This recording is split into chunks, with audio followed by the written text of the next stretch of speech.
Educational creativity চ্যানেলে সকলকে স্বাগত। আজ ৩২,০০০ মামলার শুনানি খুবই তাৎপর্যপূর্ণ।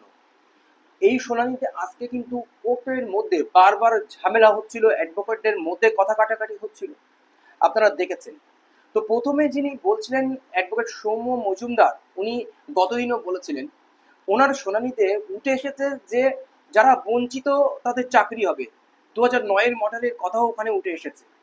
এছাড়াও দ্বিতীয় পর্যায়ে যখন অ্যাডভোকেট বিকাশ রঞ্জন ভট্টাচার্য বলছিলেন, উনি কিন্তু এসএসসির সঙ্গে গুলিয়ে দিয়ে বিষয়টা বাতিলের পক্ষে নিয়ে যাচ্ছিলেন, যেটা উনি এসএসসিতে করেছেন।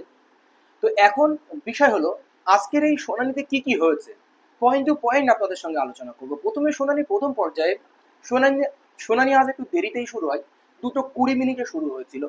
আর আজকে আপনার কজলিস্ট দেখলে 38 থেকে 81 নম্বর সবকিছু কিন্তু এই প্রিয়াঙ্কা নস্করের মামলা ছিল। তো এখানে প্রথমে এসএসসির একটি মামলা, একটি জুনিয়র ম্যাডাম এসছিলেন তিনি লিস্টেড করতে, যেখানে একটু ভুল ছিল সম্ভবত, মেনশনের বিষয় ছিল, সেখানে কল্যাণ ব্যানার্জি বিষয়টা একটু বুঝিয়ে বলেন। এই মোটামুটি শুরু হয়।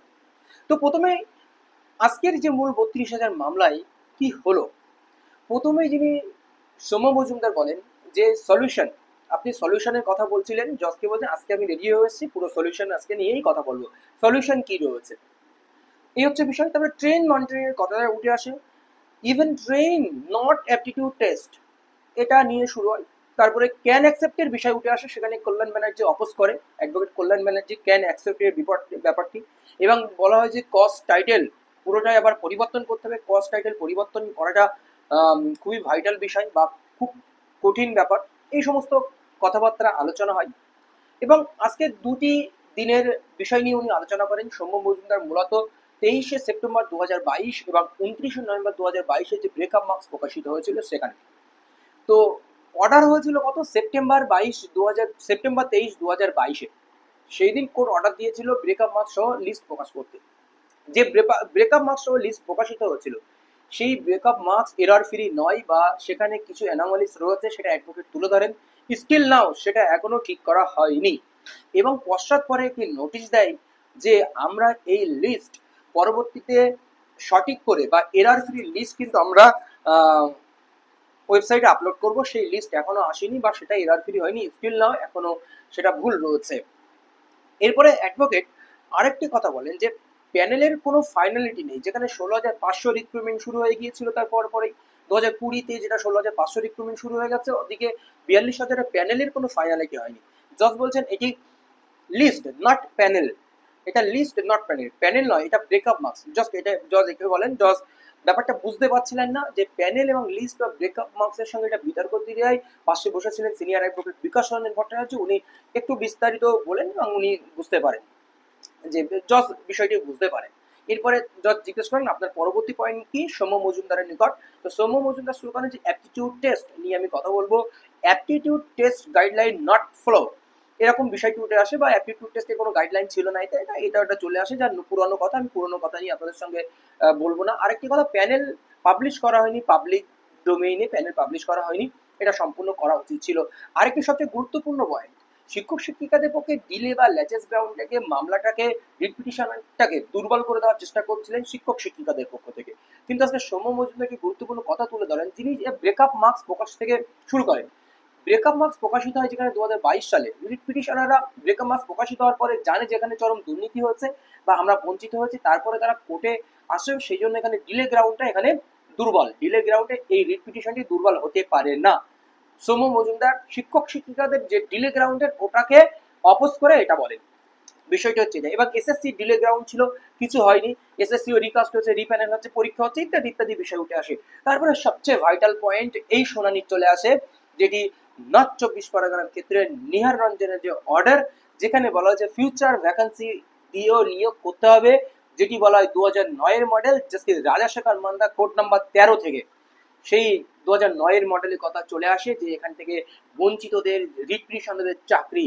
এখানে জাস্ট একটা টাইমে জিজ্ঞেস করেন হাউ মেনি আনট্রেন ক্যান্ডিডেট, জাজ কিন্তু জিজ্ঞেস করেন, অবজারভেশনও কিন্তু ওইদিকে, বা জজ ওইটাই চাইছেন যে যদি আমি 32 টিকে প্রোটেক্ট করি আর এদেরকে চাকরি দিয়ে দিই, তাদের সমস্যা মিটে যায়। এখানে 5 রিট থেকে 566 জনের কথা আসে। এখানে ক্যান অ্যাপ্লিকেশন নিয়ে প্রচুর ক্যান্ডিডেট রয়েছে, অবশ্যই সেগুলো আলোচনা হবে, আপনারা জানেন। তাহলে এই বিষয়টি সবচেয়ে গুরুত্বপূর্ণ। সৌম্য মজুমদারের যে বিষয়টি ছিল যে চাকরি দিয়ে দাও, এ একটা সমাধান হতে পারে। এর পরবর্তী সমাধানে আমরা আসবো। 165 ক্রস এক্সামাইন করার জন্য বোর্ডকে বলা হয়েছিল, বোর্ড রিফিউজ করেছিল। এরপরে যে রিকাস্টের দাবি উঠেছিল, রিকাস্টের দাবি তোলেন সৌম্য মজুমদার। রিকাস্টের এখানে সবচেয়ে গুরুত্বপূর্ণ দাবি যে 5 নম্বর যে অ্যাপটিটিউড টেস্ট যে অভিযোগ, সেই 5 নম্বর অ্যাপটিটিউড টেস্টের নাম্বারটি সবাইকে দিয়ে দেওয়া হোক, দিয়ে আবার রিকাস্ট করা হোক। সেখানে জজ বলেন যে তাহলে তো সেই একই হবে, কিছুজন পাবে কিছুজন পাবে না, এই অবস্থা হবে।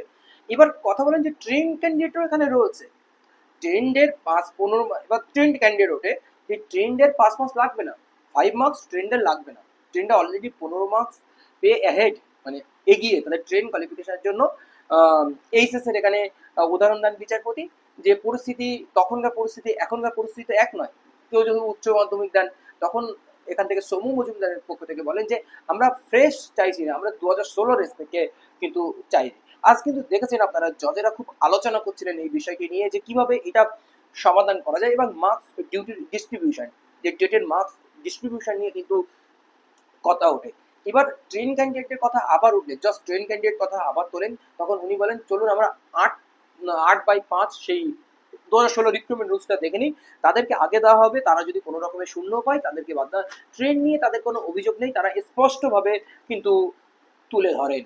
তো বিচারপতি আরেকটি কথা বলেন, it is a human issue also, মানে রিকাস্টের যে বিষয়টি চলে আসছে সেটা খুবই ভাইটাল বিষয়, কয়েকজন পাবে কয়েকজন পাবে না। এবার জাস্ট আরেকটি কথা বলেন, দুর্নীতি তো হয়েছে, কিন্তু যারা কিছু সৎ ক্যান্ডিডেট রয়েছে তাদের সঙ্গে দুর্নীতি কিসের সম্পর্ক? দুর্নীতি তো কর্তৃপক্ষ করেছে, দুর্নীতি করেছে পর্ষদ, তাহলে এই সৎ ক্যান্ডিডেটের সঙ্গে এখানে এদের লিঙ্ক কোথায় বা এদের দোষ কোথায়? এটা কিন্তু জাস্ট ভালো চোখে দেখেছেন। আর এই প্যানেল বাতিল হচ্ছে না সেই আশা ছেড়ে দেন, যারা চাইছেন বাতিল বাতিল বাতিল, এটা হচ্ছে না। এবার চলে আসেন advocate Bikash Ranjan Bhattacharya. Can accept নিয়ে একটি ঝামেলা বা গোলমাল হয় ব্যাপক। উনি প্রথমে কিছু কনস্টিটিউশনাল ভাষা দিয়ে শুরু করে এবং ভায়োলেশন আর্টিকেল 16 নিয়ে কথা বলেন, নেপোটিজম, র্যাঙ্ক জাম্পিং, এই সমস্ত কথাবার্তা তুলে ধরেন। জজ বলেন আপনার প্লিডিং কি, আপনি কোথা থেকে কারাপশন বা নেপোটিজম, র্যাঙ্ক জাম্পিং বলছেন বা কার সঙ্গে লিঙ্ক করে সেটা বলুন। এবার ক্যান 2 এর উপরে ভিত্তি করে উনি বলতে চান, সেখান থেকে সুবিশ চ্যানেলের পক্ষ থেকে বা শিক্ষক শিক্ষিকার পক্ষ থেকে কিন্তু আপোষ আসে, উনি ক্যান 2 নিয়ে বলেননি এবং তিনি ক্যান্টুনের বিরোধিতা করা যায়। ক্যান্টুনে বললো ঠিক আছে আমি ক্যান্টুনে বলবো না, আরো নতুন নতুন ইস্যু আসছিল বলে বিরোধিতা করছিলেন পর্ষদের পক্ষ থেকে। এবার বলেন ঠিক আছে আমি বোর্ডের যে পেপার বুক রয়েছে সেখান থেকে বলবো। তো উনি সেখান থেকে বলতে শুরু করেন, selection committee, agency, reservation policy, যে থার্ড পার্টি এজেন্সি, যে কনফিডেন্সিয়াল যে কাজগুলো, প্যানেল তৈরি করা, যে মার্কস দেওয়া, এটা ওটা যে বিষয়গুলো ডিপিএসসি অনুযায়ী এসে পর্ষদের ফাইনাল প্যানেল তৈরি হওয়া, সেগুলো কোনো একটা কনফিডেন্সিয়াল বিষয়কে কেন একটি থার্ড পার্টি এজেন্সিকে, রয়্যাল বাসু কোম্পানিকে দেওয়া হবে, এই হচ্ছে বিষয়। তারপরে যেটি বলেন যে স্ক্যাম হয়েছে, এখানে সিস্টেমেটিক স্ক্যাম হয়েছে। সিস্টেমেটিক মানে স্ক্যাম বলতে কি, টেট থেকে শুরু করে ধীরে ধীরে এটি রিক্রুটমেন্ট পর্যন্ত পৌঁছে গেছে। টেটের স্ক্যামের কথা তুলে ধরেন জজ বলেন, তো টেট আর টেট 2014 আর টেট 2016 রিক্রুটমেন্ট, 2016 রিক্রুটমেন্ট আর টেট 2014। তো সেখানে অ্যাডভোকেট বলেন যে এখান থেকেই দুর্নীতি শুরু হচ্ছে, দুটি আলাদা বিষয় হলেও টেটের জন্যই তো এরা চাকরিটা পাচ্ছে, টেটের জন্য তো আলাদা একটা মার্কস বরাদ্দ, এই সমস্ত বিষয় কিন্তু উঠে আসে।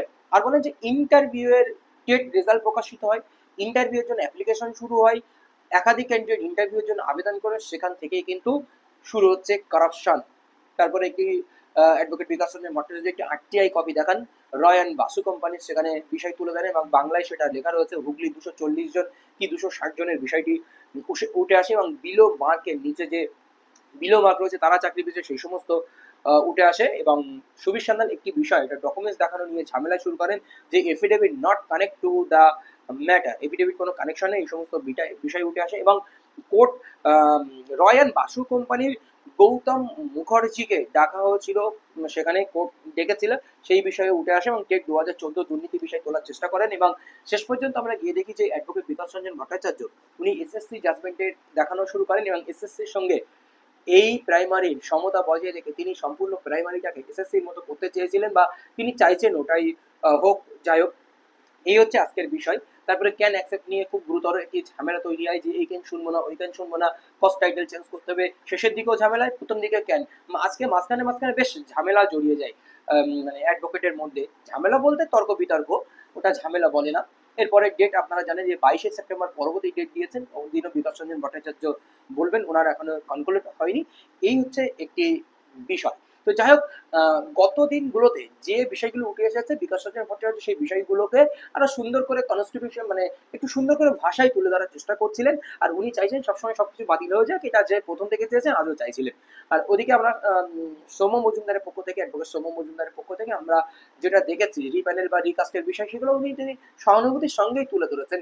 এখন জজ কোনভাবে নেবেন বা কিভাবে নেবেন সেটাই আমাদের বড় বিষয়। যাই হোক, আজকে শুনানি প্রথমিকটা খুবই ভালো ছিল এবং জজের মোটিভ যেদিকে যেতে চাইছে বা জজও চাইছেন যে 32 কেও বাঁচিয়ে দিয়ে বঞ্চিতদের যদি কিছু করে দেওয়া যায়। ধন্যবাদ।